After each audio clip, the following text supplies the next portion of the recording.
ప్రపంచంలో ఉన్న అనేక ట్రైన్స్ లో ఒక ట్రైన్ కేవలం ప్రయాణికులను మాత్రమే కాదు, వారి వ్యాధులను బాధలను మోస్తే ఎలా ఉంటుందో తెలుసా?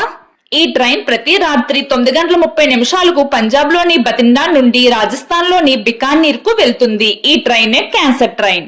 క్యాన్సర్ తో పోరాడుతున్న వందలాది మంది ఈ ట్రైన్ లో బికానీర్ లో ఉన్న క్యాన్సర్ హాస్పిటల్ కి వెళ్తూ ఉంటారు. వీరు తరచుగా ప్రయాణించే కారణంగా ఈ ట్రైన్ కి క్యాన్సర్ ట్రైన్ అనే పేరు వచ్చింది.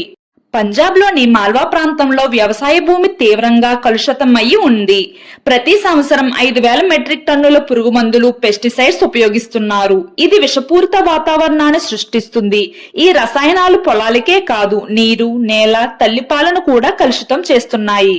అందుకే ఆ ప్రాంతంలో ప్రజలందరూ క్యాన్సర్ తో బాధపడుతున్నారు. మన తెలుగు రాష్ట్రాల్లో కూడా ఈ సమస్య తీవ్రంగా ఉండబోతుంది. ఎందుకంటే ఎక్కడ కూడా పంజాబ్ లో లాగానే పెస్టిసైడ్స్, ఫెర్టిలైజర్స్ వ్యవసాయానికి ఉపయోగిస్తున్నారు. అందుకే సురక్షితమైన వ్యవసాయ పద్ధతులను పాటించి మన ఆరోగ్యాన్ని, పర్యావరణాన్ని రక్షించుకోవాలి.